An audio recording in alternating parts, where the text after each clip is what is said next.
हम अपने काम में कितना फोकस्ड रहेंगे, दिन भर कितने एनर्जाइज्ड रहेंगे, परफॉर्मेंस की क्वालिटी क्या होगी, हमारी हेल्थ कैसी रहेगी। हार्ट डिसीज, कैंसर, अल्जाइमर जैसे बड़ी बीमारियों का होना ना होना भी हमारी नींद की क्वालिटी और सोने के तरीके पर डिपेंड करता है। द ल्यूसेंट में छपी एक स्टडी बताती है कि जो लोग अच्छे से नहीं सोते वो अच्छी नींद लेने वालों के कंपैरिजन में काम कंप्लीट करने में 14% ज्यादा टाइम लेते हैं और 20% ज्यादा गलतियां करते हैं। सिर्फ 24 घंटे का स्लीप डेप्रिवेशन की वजह से हमारे ब्रेन में 6% ग्लूकोज की कमी आ जाती है। इसका रिजल्ट ये होता है कि हमारी थिंकिंग एबिलिटी पर इफेक्ट होता है और हमारी क्लैरिटी कम होने लगती है। आसान भाषा में बोलूं तो अच्छे से ना सोने की वजह से हम इडियट होने लग जाते हैं, थोड़े से हम बेवकूफ हो जाते हैं, हमारा दिमाग ब्लंट होने लग जाता है। सिर्फ ब्रेन नहीं, इसका बॉडी पर भी गहरा असर पड़ता है। जब हमारे ब्रेन में ग्लूकोज कम होने लगता है तो ये बॉडी से ग्लूकोज की डिमांड करने लगता है, जिससे हमें जंक फूड की क्रेविंग होने लगती है और अल्टीमेटली हमारी फिजिकल हेल्थ भी डेंजर में पड़ जाती है। इस वीडियो को लास्ट तक देखने के बाद आप स्मार्ट स्लीप के एक्सपर्ट बन जाओगे। तो शुरू करते हैं। सबसे पहले बात करेंगे स्लीपिंग पोजीशन की। ब्रेन तक blood flow, stable spine, hormones का production, oxygen supply, muscular function, heart function और ब्लड प्रेशर जैसी बॉडी की इतनी सारी इंपॉर्टेंट एक्टिविटीज सिर्फ हमारे सोने की पोजीशन पर डिपेंड करती है। फिर भी हम अपनी स्लीपिंग पोजीशन को चेंज नहीं करना चाहते। 3 स्लीपिंग पोजीशंस होती हैं, बैक पर, स्टमक पर और साइड पर। ज्यादातर लोग साइड पोजीशन में सोते हैं, लेकिन राइट साइड पर सोना हार्मफुल हो सकता है। चलिए थोड़ा साइंस से समझते हैं। जब हम खाना खाते हैं तो वो एसोफेगस नाम के पाइप से होकर हमारे पेट तक पहुंचता है और पेट में पहुंचते ही गैस्ट्रिक एसिड रिलीज होता है, जिससे उस खाने को डाइजेस्ट किया जाता है और पेट से निकलने वाला एसिड वापस एसोफेगस तक ना जाए, इसलिए पाइप के एंड पर एक वॉल्व होता है। ये वॉल्व वन साइडेड होता है, यानी हम खाना खाते हैं वो तो पेट में जाता है, लेकिन पेट का एसिड बाहर नहीं आता है, वॉल्व क्लोज हो जाता है। लेकिन प्रॉब्लम यह है कि धीरे धीरे मेडिकल रीजन या एज की वजह से यह वॉल्व ढीला होते जाता है। ऐसे में जब पेट में गैस्ट्रिक एसिड रिलीज होता है तो ये वापस उसी पाइप में जाने लगते हैं। हमारा पेट बॉडी के लेफ्ट साइड में, तो जब हम लेफ्ट साइड में सोते हैं तो ग्रेविटी की वजह से खाना नीचे ही रहता है और बड़ी आसानी से डाइजेस्ट हो जाता है और पेट से रिलीज होने वाला एसिड वापस एसोफेगस में नहीं पहुंचता। अगर हम राइट हैंड साइड सोते हैं तो ये प्रोसेस पूरा उल्टा हो जाता है। बड़ी आसानी से हमारा पेट का एसिड एसोफेगस तक होते हुए चेस्ट तक पहुंच जाता है, जिसका रिजल्ट ये होता है कि हमारा चेस्ट जलने लगता है, जिसे हार्टबर्न या रिफ्लक्स कहते हैं, एसिडिटी भी कहते हैं। इससे हमें हाइडल हर्निया या गर्ड जैसी बीमारी हो सकती है। इस बारे में मेरे एक डॉक्टर से बात हो रही थी, उन्होंने मुझे बताया कि एसिडिटी को कभी भी हल्के में नहीं लेना चाहिए। अगर पेट का एसिड बार बार एसोफेगस तक आएगा तो एसोफेगस का कैंसर तक हो सकता है। एओर्टा नाम की आर्टरी हमारे हार्ट की सबसे बड़ी आर्टरी है एंड ये लेफ्ट साइड पर मुड़ी हुई होती है और इससे हमारे बॉडी के लोअर पार्ट्स में ब्लड सप्लाई होता है। अगर हम लेफ्ट हैंड साइड पर सोते हैं तो हमारे हार्ट को बॉडी के लोअर पार्ट्स में ब्लड सप्लाई करने में ज्यादा मेहनत नहीं करना पड़ती, लेकिन अगर हम राइट हैंड साइड पर सोते हैं तो हार्ट को ज्यादा मेहनत करना पड़ती है। एक तरह से आप जितनी देर तक भी लेफ्ट हैंड साइड पर सो रहे हो उतनी देर आप अपने हार्ट का काम आसान कर रहे हो। ब्लड सर्कुलेटरी सिस्टम के अलावा हमारी बॉडी में एक और सर्कुलेटरी सिस्टम होता है जिसे लिम्फेटिक सर्कुलेटरी सिस्टम कहते हैं और ये इतना इंपॉर्टेंट है कि आयुर्वेदा में सबसे पहले लिम्फेटिक सर्कुलेटरी सिस्टम का ही इलाज किया जाता है। ये इतना इंपॉर्टेंट क्यों है और लेफ्ट साइड सोने से इसका क्या लेना देना है, ये देखते हैं। जब हमारी बॉडी वेस्ट चीजों को ब्लड से बाहर नहीं निकल पाते तब हम बीमार हो जाते हैं। लिम्फेटिक सर्कुलेटरी सिस्टम का वेस्ट चीजों को ब्लड से बाहर निकालने का ही काम है। लिम्फेटिक सिस्टम का पार्ट है स्प्लीन। ये ऑर्गन डेड ब्लड सेल्स को खून से बाहर निकालता है, खून साफ करता है। अगर हम जख्मी हो जाते हैं, कोई कट लग जाता है तो ऐसी इमरजेंसी सिचुएशंस के लिए ब्लड स्टोर भी करता है और ये ऑर्गन होता है बॉडी के लेफ्ट साइड में। लिम्फेटिक सिस्टम में कोई पंप नहीं होता, इसलिए स्प्लीन तक खून ग्रेजुअली मसल्स के कॉन्ट्रैक्शन से ही पहुंचता है। तो जब आप लेफ्ट साइड पर सोते हो तो खून स्प्लीन तक आसानी तक पहुंचता है। इट सिंपली मीन्स कि लेफ्ट साइड सोने से हमें बीमारियां भी कम लगती हैं। लेफ्ट साइड सोने से आप हार्ट के साथ साथ स्प्लीन को भी मदद करते हो, वहीं राइट साइड सोने पर आप दोनों का काम मुश्किल कर देते हो। एंड टाइट कपड़ों में सोने से भी हम हमारे लिम्फेटिक सिस्टम को डिस्टर्ब कर देते हैं। जिस दूसरी स्लीपिंग पोजीशन पर सबसे ज्यादा अमल किया जाता है वो है बैक स्लीपिंग पोजीशन। इस पोजीशन के ना कोई नुकसान है ना कोई फायदे, हमारे ऑर्गन्स को ना कोई एडवांटेज मिलता है ना ही कोई एक्स्ट्रा एफर्ट डालना पड़ता है, लेकिन हमारी स्पाइन सीधी होती है, इस वजह से हमें किसी भी तरह का कोई बैक पेन नहीं होता। लेकिन हमारी स्पाइन एक सीध में होती है, बिल्कुल सीधी होती है, इस वजह से हमें किसी भी तरह का कोई बैक पेन नहीं होता, नेक पेन या शोल्डर पेन की भी कोई शिकायत नहीं होती और ग्रेविटी की वजह से हमारी स्किन पर रिंकल्स भी नहीं आते।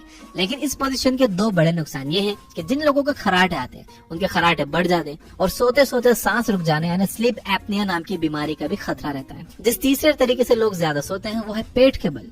ये सोने की सबसे खराब पोजीशन है। इसमें हमारी स्पाइन सीधी नहीं होती, गर्दन मुड़ी हुई होती है, जिसकी वजह से लोअर बैक और गर्दन पर बहुत प्रेशर होता है, जिससे डिस्क की प्रॉब्लम की पॉसिबिलिटी बढ़ जाती है। हमारे डाइजेस्टिव सिस्टम और सर्कुलेटरी सिस्टम को एक्स्ट्रा एफर्ट लगाना पड़ता है, जिसकी वजह से हमारी बॉडी 25% ज्यादा एनर्जी की डिमांड करती है।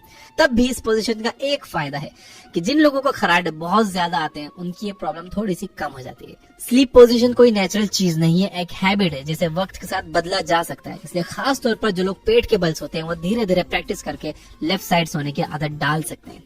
अब हम देखेंगे कि आप अपने स्लीप क्वालिटी कैसे इंप्रूव कर सकते हो।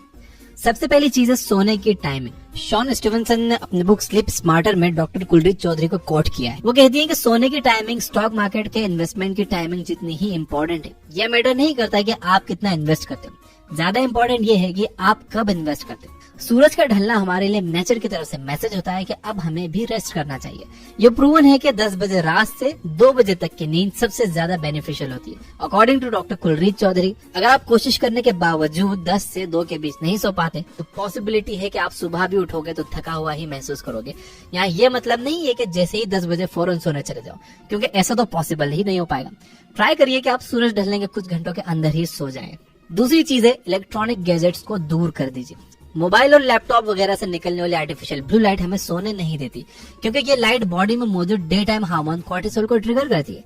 रिसर्च बताती है कि अगर आप रात में सिर्फ 2 घंटे फोन यूज करते हो तो ये नाइट टाइम में रिलीज होने वाले मेलाटोनिन को कम कर देता है, जिससे हमारी नॉर्मल स्लीप साइकिल डिस्टर्ब हो जाती है। अगर आप डीप स्लीप चाहते हो तो सोने से कम 90 मिनट्स पहले ही किसी भी तरह की स्क्रीन से दूर हो जाइए। इस बात से तो हम बिल्कुल डिनाई नहीं कर सकते कि हम में से मैक्सिमम लोग फोन को अपने साइड में रखकर सोते हैं। अक्सर हम फोन यूज करते करते ही सो जाते हैं, और फोन कहाँ होता है? हमारे चेस्ट पर या हमारे बिलों के नीचे। सोकर उठने पर सबसे पहला काम होता है फोन टच करना। मोबाइल कंपनीज ने खुद एक स्टडी स्पॉन्सर की जिसमें पता चला कि सोने से पहले फोन यूज करने से डीप स्लीप स्टेज में पहुंचने में टाइम लगता है। इसलिए हमारे डीप स्लीप का टाइम पीरियड बहुत कम हो जाता है, हमारी बॉडी रिपेयर नहीं हो पाती और अगले दिन की परफॉर्मेंस डिस्टर्ब हो जाती है। स्लीप स्मार्टर बुक में ऑथर शॉन स्टीवनसन बताते हैं कि अगर आप अपनी लाइफ टाइम में 5,500 से ज्यादा फोन कॉल्स रिसीव करते हो तो पैराटाइड ट्यूमर के 58% चांसेस बढ़ जाते हैं। 266 आवर से ज्यादा फोन पे बात करते हो तो ये चांसेस 49% हो जाता है। मोरल ऑफ द स्टोरी ये है कि जितना हो सके अपनी बॉडी से फोन को दूर रखिए। इवन वर्ल्ड हेल्थ ऑर्गेनाइजेशन ने भी फोन से निकलने वाले रेडिएशन को क्लास 2 भी कार्सिनोजन के तौर पर क्लासिफाइड किया। तो एक काम ये करो कि आप अलार्म क्लॉक ले आओ ताकि आप फोन और उसके हार्मफुल रेडिएशन से दूर रह सको। तीसरी चीज, अपने रूम को डार्क रखो। क्या आप जानते हो कि हमारी स्किन देख सकती है? स्किन में मौजूद रिसेप्टर्स लाइट को आइडेंटिफाई कर सकते हैं। मतलब हमारी बॉडी को यह पता करने के लिए कि लाइट जल रही है या नहीं आंखें खोलने की जरूरत नहीं है। ब्राउन यूनिवर्सिटी के रिसर्चर्स का कहना है कि अगर आप रूम की लाइट जलाकर सोते हो तो आपकी स्किन इसे आइडेंटिफाई करके ब्रेन को मैसेज भेजने लगती है, और ब्रेन और स्किन के बीच कम्युनिकेशन स्टार्ट होते ही आपकी नींद डिस्टर्ब हो जाती है। आज सोने से पहले एक काम करो, अपने रूम की सभी लाइट्स को ऑफ करके रखो और बाहर से आने वाले लाइट को रोकने के लिए ब्लैकआउट कर्टन्स लगा दो। कल सुबह उठकर एनालाइज करना कि आपको कैसी नींद आई। सिर्फ अच्छी नींद के लिए ही नहीं, आंखों की हेल्थ के लिए भी अंधेरे में सोना बहुत जरूरी है। एक रिसर्च में बताया गया कि अंधेरे में सोने वाले 10% बच्चों में शॉर्ट साइटनेस की प्रॉब्लम सामने आई, जबकि नाइट लाइट में सोने वाले 34% और नॉर्मल लाइट में सोने वाले 54% बच्चों को शॉर्ट साइटनेस हुआ। चौथी चीज है, रात में कॉफी अवॉइड करो। कॉफी हमारे नर्वस सिस्टम को अलर्ट मोड पर कर देती है, और अगर नर्वस सिस्टम ही एक्टिव है तो अच्छी और गहरी नींद नहीं आ सकती। Journal of clinical sleep medicine में शेयर की गई स्टडी में बताया गया कि अगर आप काम से घर लौटते वक्त एक बड़ा कप कॉफी पी लेते हो तो इसका असर सोने से जस्ट पहले पी गई कॉफी जैसा ही होता है। सोने से कम 6 घंटे पहले कॉफी का कंजप्शन बिल्कुल ना करो। कोशिश करो कि आप दोपहर 2 बजे के बाद कॉफी ना पियो। अगर आप कॉफी पीने में 2 दिन का ब्रेक लेते हो तो ये आपके लिए और ज्यादा बेनिफिशियल हो सकता है, क्योंकि कॉफी का बॉडी से निकलना भी तो बहुत जरूरी है। पांचवी चीज, सोने से पहले ड्रिंक करने से बचो। आपने हैंगओवर वर्ड तो सुना होगा, फिल्म भी देखी होगी। हैंगओवर बेसिकली उस सिचुएशन को कहते हैं जब आप इतनी ड्रिंक कर लो कि नेक्स्ट डे सोकर उठने पर पिछले रात का कुछ भी याद ना हो।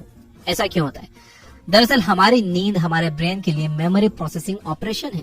इसी दौरान हमारा ब्रेन शॉर्ट टर्म मेमोरी को लॉन्ग टर्म मेमोरी में कन्वर्ट करता है, और ये तभी पॉसिबल है जब हम गहरी नींद में हो। ड्रिंक करने से नींद तो जल्दी आ जाती है, लेकिन नींद की क्वालिटी खराब हो जाती है। इसलिए ड्रिंक करने वाला बंदा जब नेक्स्ट डे उठता है तो उसे थकान महसूस होती है, बिकॉज वो सोया तो जरूर है लेकिन उसकी बॉडी रिपेयर नहीं हो पाई। जो लोग बहुत ज्यादा ड्रिंक करके हैंगओवर की स्टेट में पहुंचते हैं उन्हें फिजिकल वीकनेस तो महसूस होती है, साथ ही पिछली रात का कुछ भी याद नहीं रहता, क्योंकि वो गहरी नींद नहीं ले पाए, जिसकी वजह से brain memory processing operation perform नहीं कर पाया और short term memory long term में कन्वर्ट नहीं हो पाई। तो दोस्तों, इस वीडियो की बातें मैंने आपको बताई शॉन स्टीवनसन के बुक स्लीप स्मार्टर से। इस वीडियो को अगर हम फिर से समराइज करें तो सबसे पहले मैंने आपको बताया कि सोने की पोजीशन कितनी इंपॉर्टेंट है और लेफ्ट साइड सोने के कितने फायदे हैं। इसके बाद हमने देखा कि हम अपने स्लीप क्वालिटी को कैसे इंप्रूव कर सकते हैं। तो पहली चीज है कि सोने की टाइमिंग, रात को 10 बजे से रात को 2 बजे की नींद सबसे ज्यादा बेनिफिशियल होती है। कोशिश करिए इस बीच में आप सो जाओ। दूसरी चीज है इलेक्ट्रॉनिक गैजेट्स को दूर रखो, क्योंकि लैपटॉप और फोन वगैरह से निकलने वाली जो आर्टिफिशियल ब्लू लाइट होती है वो हमारे डे टाइम हार्मोन कोर्टिसोल को ट्रिगर करती है, जबकि हमारे नाइट टाइम हार्मोन मेलाटोनिन को कम कर देती है, जिसकी वजह से हमें अच्छी नींद नहीं आती। तीसरी चीज हमने ये देखी कि अपने रूम को डार्क रहना चाहिए, क्योंकि हमारे स्किन में मौजूद रिसेप्टर्स लाइट को आइडेंटिफाई कर लेते हैं। इसे डार्क रूम में सोने से हमें ज्यादा अच्छी और गहरी नींद आती है। चौथी चीज जो हमने देखी वो ये कि हमें कॉफी अवॉइड करना चाहिए, क्योंकि कॉफी नर्वस सिस्टम को एक्टिव कर देता है और जब तक आपका नर्वस सिस्टम एक्टिव है आपको अच्छी और गहरी नींद नहीं आ सकती। और पांचवी चीज हमने ये देखी कि सोने से पहले ड्रिंक करने से बचना चाहिए, बल्कि मैं तो कहूंगा पूरी जिंदगी आपको ड्रिंक करने से बचना चाहिए। और यहाँ हमने ये देखा कि सोने से पहले ड्रिंक करने की वजह से हम गहरी नींद नहीं ले पाते, जिसकी वजह से हमारा ब्रेन मेमोरी प्रोसेसिंग ऑपरेशन नहीं कर पाता और हमें कल रात का कुछ भी याद नहीं रहता। एक तरह से हम अपने दिमाग को भी बर्बाद कर रहे हैं ड्रिंक करके, नशे करके। वीडियो काम का लगा हो तो लाइक जरूर करना, सब्सक्राइब नहीं किया तो सब्सक्राइब कर लेना, घंटी नहीं दबाई तो दबा देना।